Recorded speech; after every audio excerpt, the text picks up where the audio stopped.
My name is Rick Gosen, and I'm chair of ELO Network. Welcome to today's Leadership Expert Session. Our webinar will be with John Lennox. The webinars are held every 2 months for specially invited guests and peer advisory group members. I'd now like to introduce Dr. Lennox. So, John, if you can put on your video, great. Welcome here. Thank you. I was looking at how to introduce you, but I thought if I give you a full introduction, we won't have any time for questions. So I'll make it I'll make it a little brief. Most of the people on this webinar will be familiar with your background, but just in short, John is Emeritus Professor of Mathematics at University of Oxford, a well-known speaker on the interface of science, philosophy, and religion, regularly teaches at academic institutions, written many books. And I like when we have John in our program at Oxford every summer, when people ask a question, often the answer is, I've written a book on that. So John has written many books. So if anybody asks a question, there may well be a 500-page answer to that. What do you think about Abraham? Oh, I've written 500 pages on that.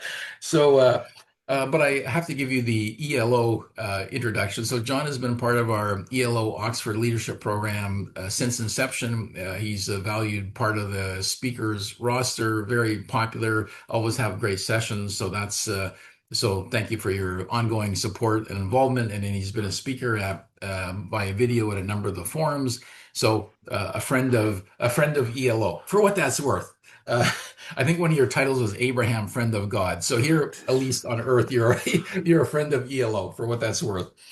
All right. So I'm really excited to get started with the webinar. We have only 30 minutes, but I've got a number of questions, and we'll focus around your most recent book, My Story, subtitled A Spiritual and Intellectual Autobiography. So maybe just to give some context before we get into the book, maybe just explain to people what you're doing these days or the last few years in terms of there's writing, there's speaking, research. So just so people have context as to what's John Lennox up to these days and the focus of your activities. Like, what are some of the topics you're most interested in? Well, good evening, everybody, or good morning.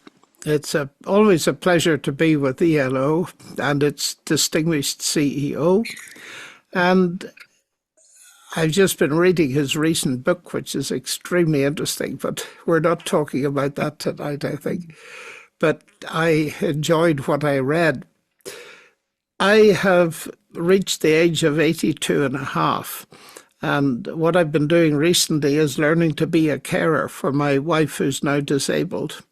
Last summer, she had several falls, a heart attack, and is suffering from spinal stenosis, and so is confined to a wheelchair now.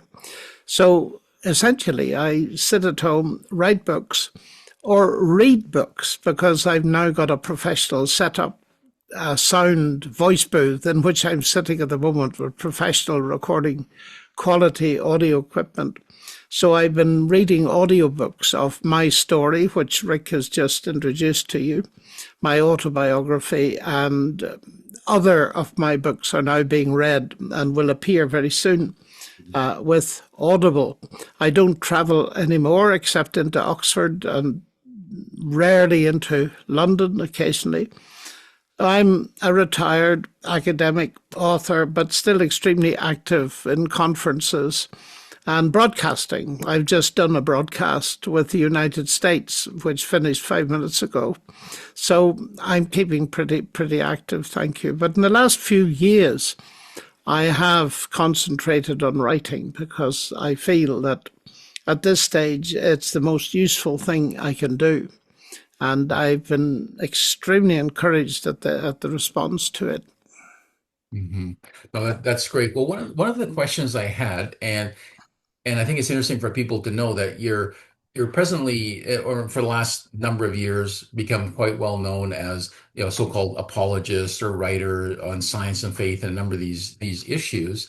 And you've written a number of commentaries on different biblical characters. But was just so people know, you started off as a professor of mathematics.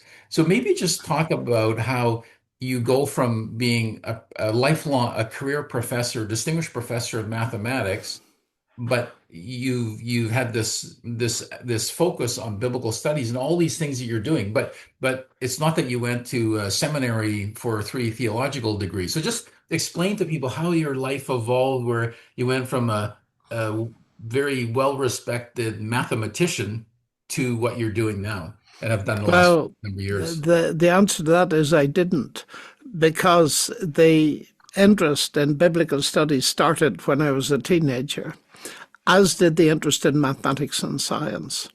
And I always had an eye to the significance of what I was studying. How does science work? How is mathematics so effective, and all this kind of thing? And even as a teenager, I started to read various books on philosophy of science and so on, and could see that a lot of thinking had been done about the relationship between, let me put it this way, faith in science and faith in God. Because, of course, both disciplines and areas of inquiry are faith matters. We have to have a basis for trusting in science and a basis for trusting in God. And so, in my mind, they developed in parallel. And in my 17 years old, perhaps a bit later, I came across a book by a chemist, R.E.D. Clark, Nobby Clark, in Oxford. And he wrote a book called The Universe, Plan or Accident. And it was very much better than the chemistry I'd learned at school. It was absolutely fascinating. And I learned a lot of science from it. But Clark was a believer. And he was raising the big question, is it plan, is it accident? A question that was raised as early as the time of Plato, and probably earlier than that. And so there was a parallel development. I concentrated on mathematics eventually, but this interest in worldview and in the biblical worldview and where science and everything else fitted into it was part of my story right from the very beginning, essentially. And so it developed. And when I learned to write, which took a long time, I started writing in both fields. I wrote a lot of mathematics during my earlier life.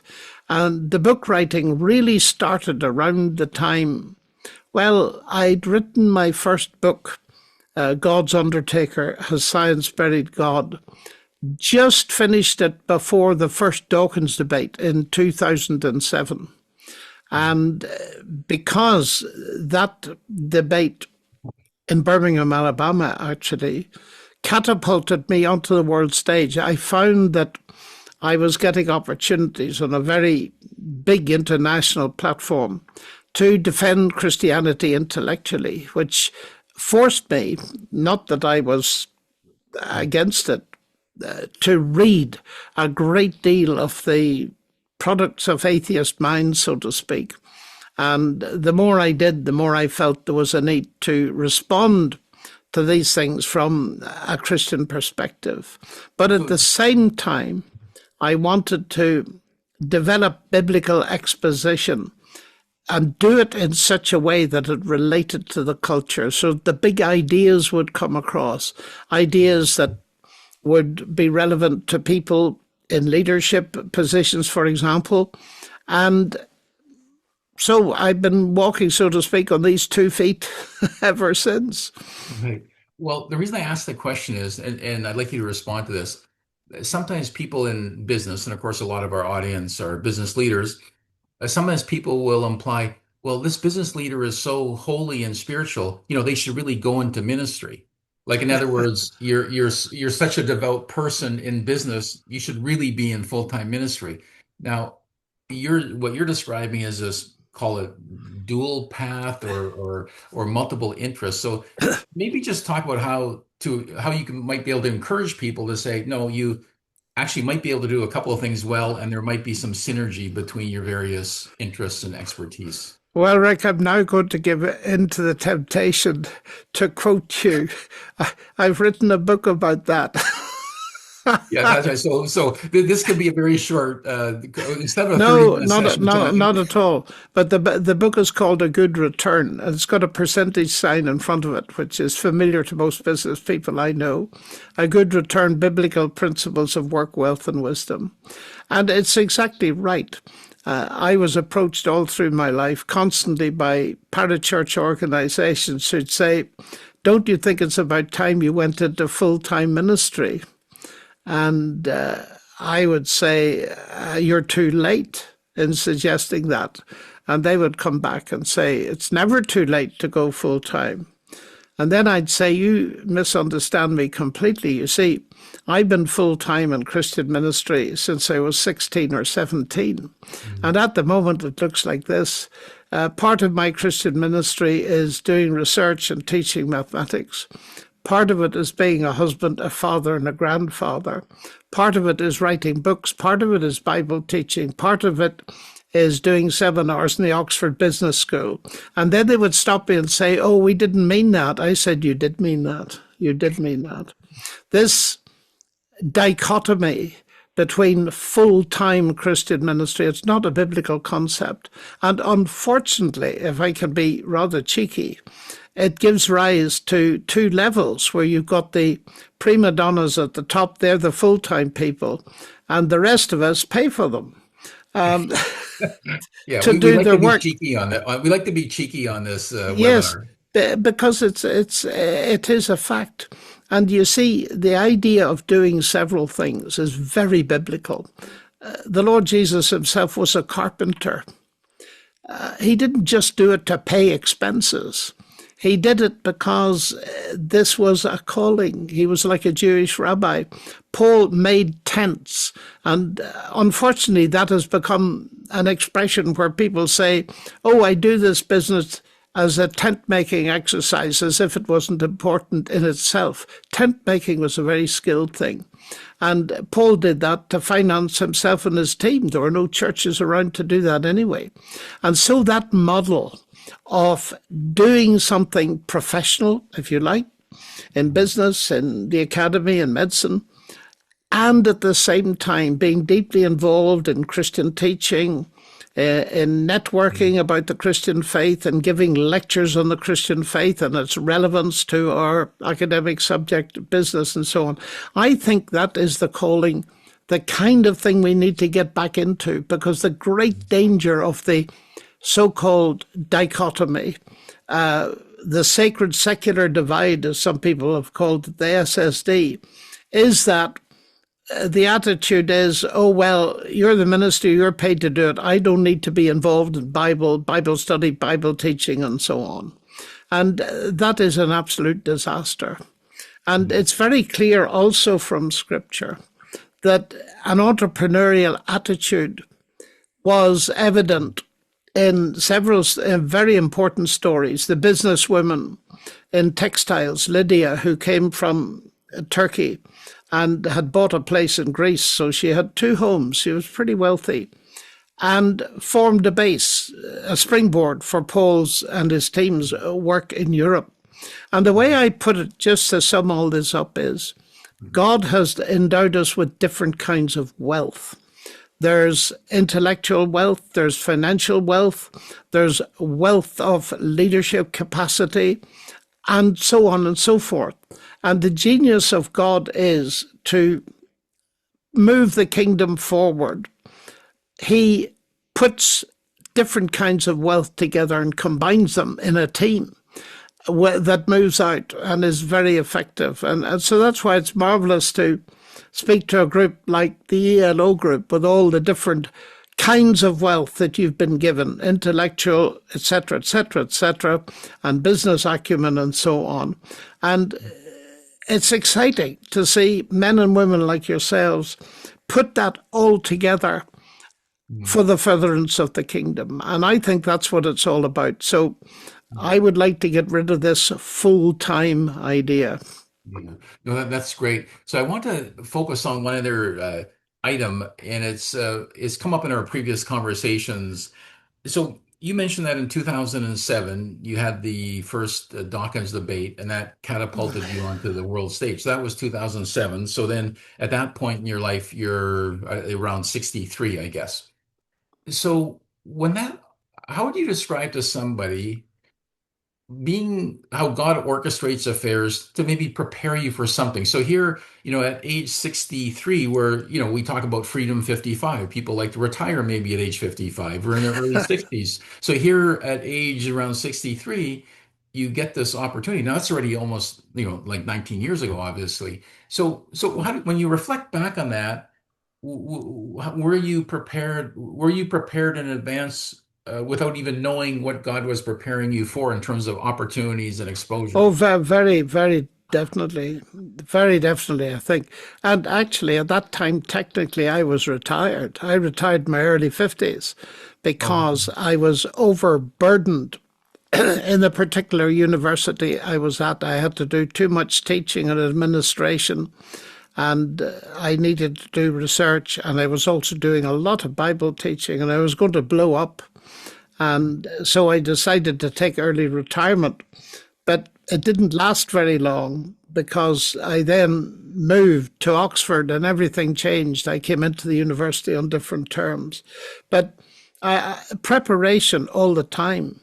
And in my new book, My Story, I tell a story that has never been told before for several reasons. And it is, the heart of it is about many visits that I made with others to the countries behind the so-called Iron Curtain during the Cold War, starting in 1976 and running to 1989 when the Berlin Wall fell. And then after that, I started traveling to two countries mainly, Russia and Ukraine. And of course, it's tragic to see what's going on there now. But I tell that story because what that did for me was to really show me the effect that atheism has on a culture and a society, on an economy, on education, on intellectual development, on freedom, and all the rest of it. I was able to see it with my own eyes and mm, react to it and talk to people who were there. And I think all of that was an important background to encounter someone like Dawkins, who has no idea what practical atheism, what effect it has. And I think, the Lord in his goodness prepared me in that way because I didn't seek a debate with Dawkins. It was thrust upon me. mm. So what have you've had a variety of debates, and for everyone listening, they can easily be found on YouTube under various titles. But just collectively engaging with atheists in general, whether behind the Iron Curtain or in the UK, and some in very high profile contexts. What did you learn about how to engage effectively? Like, for example, we talked about this before. Are you there to win the argument, to make somebody look foolish, or like what are you trying to achieve? Well, I'm not trying either to win the argument or very much not to make someone look foolish.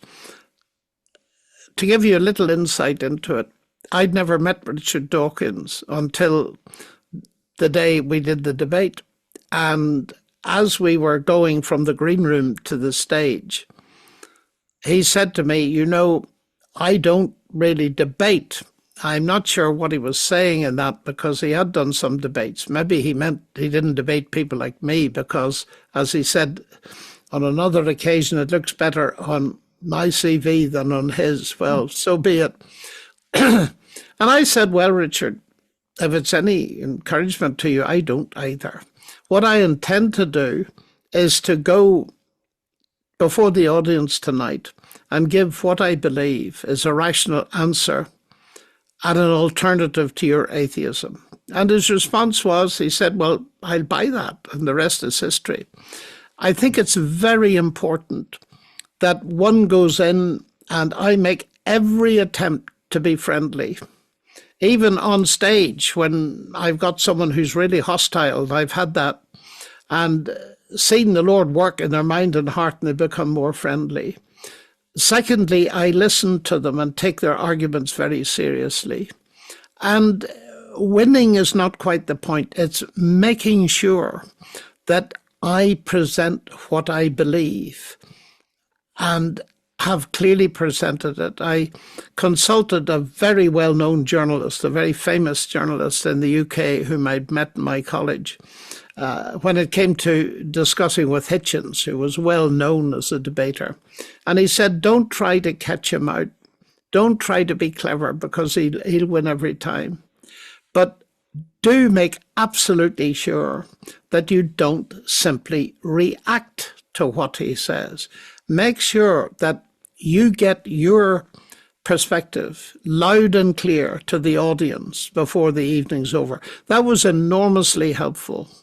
And another consideration that helps me greatly, it is a very formidable situation, and you're up against clever people, and they can come across with arguments that you don't quite know how to process rapidly.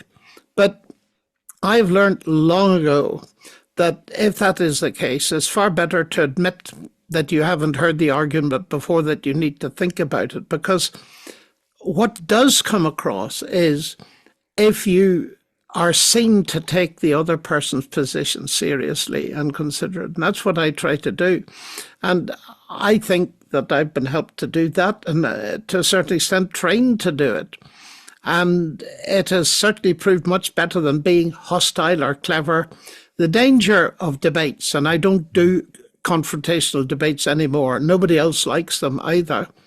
They tend to put you under pressure to cut corners, to make witty comments, to dodge issues and so on. And that's useless. It's far better, actually, in my view now, to have a moderated discussion.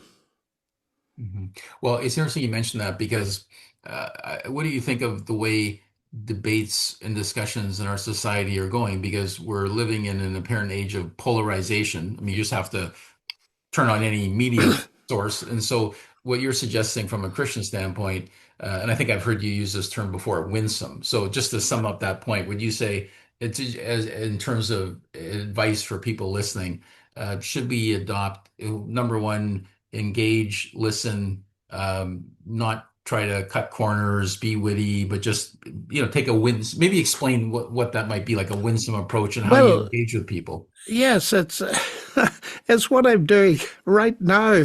It's engaging with someone like yourself in a friendly fashion, but someone who may disagree with you.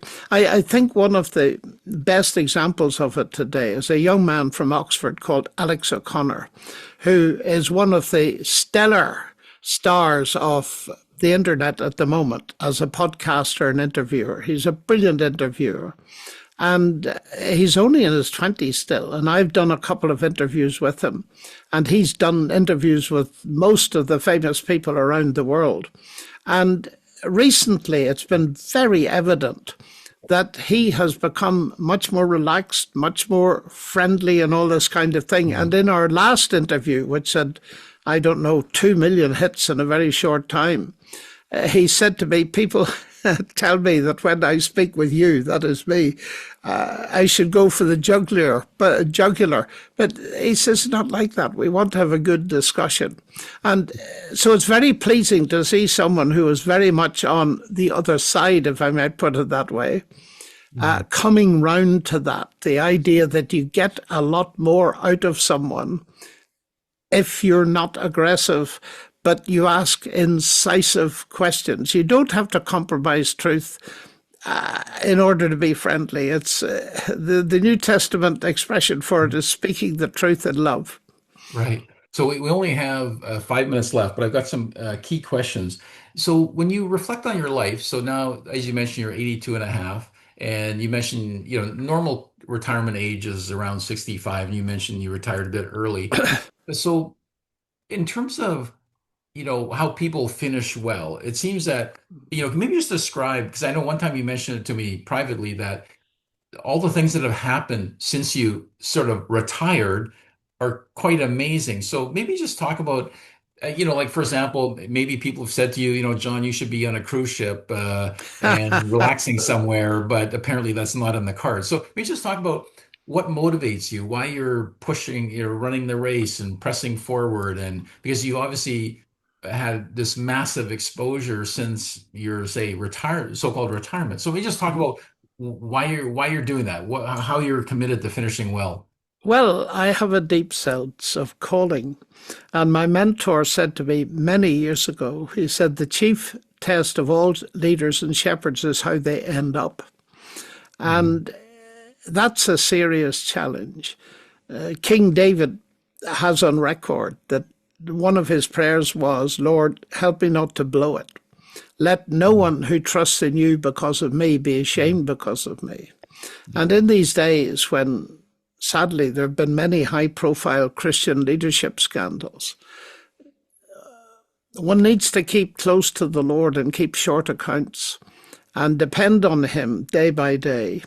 And of course, doing all the kinds of things that I do depends very crucially on having reasonably good health, particularly mental health. And here I am at 82, and my mind seems to be as clear as it was when I was 42. And I'll confirm that. I recognize that, in a sense, God has given me my life back. A month or two after I debated Dawkins, I very nearly died of a massive heart attack, which didn't happen. And they repaired me so that I have a very real sense of having been given my life back again, so that I believe that God, who directs my life, and my book is a record of what I believe is evidence of that. And incidentally, I've written the autobiography from that perspective. Did God really do this for me? You read and judge and see if you think there's anything in it. It's meant to be a testimony and something that will provoke people to think about my experience as a witness to what I believe the Lord has done. And since I have the energy, I can sit and write. And my wife is well enough to teach me cooking now at this stage in life. Yeah. And I am very happy to be at home. And Oh, that its attitude is very important. When I was younger and traveling a lot, my wife had three children to look after, and she carried the can and bore the brunt of it. And it's now, I see very clearly, the Lord has given me the chance to do some payback. So she needs caring for, and I care for her. That's quite a learning curve, but it's a happy one in the sense that I feel I'm called to do that as well. And I think in all of it, it's a deep sense of being not only called but commanded to go into all the world and proclaim this good news at a level and in a way that you have learned to do it. And I intend to do that as long as I sensibly can, hoping that others will recognize if I begin to lose the plot. well, I think it's great that you highlight that not everyone finishes well. And of course, there's lots of biblical examples, Solomon and others who didn't finish well. So that's a great encouragement. So maybe just one last question. Do you have a few suggestions as to, you referred to them a bit, but say some spiritual disciplines, or, what would be some keys for you that have kept you focused on finishing well that maybe other people could, ponder or think about? Well, Sally is still alive. I've got a wife who's still alive, and what has been very important is the capacity to share, and in particular, to read and pray with her as often as it's possible, so that we have a triangular relationship, but not an immoral one, but one where the two of us relate to the Lord and relate to each other. And Mhm. that has been hugely important because I watched and have watched during my life Christian marriages falling apart because the man or the woman were very busy and did not share with their husband or take them into account when they were making decisions and all of that. So I learned long ago to run all my invitations past my wife and talk them through and agree which ones I should do and which not, so that she and the children indeed felt very much a part of what I did. And I think that is hugely important, that we Just because we're older, we don't get to the position where we feel we don't need to read and we don't need to pray and we don't need to share things with our spouses. That would be Mhm. a fatal mistake. Mhm. Well, that's great. I feel like we've covered a lot of territory in 30 minutes, and we look forward to seeing you again at a future webinar. Thank you.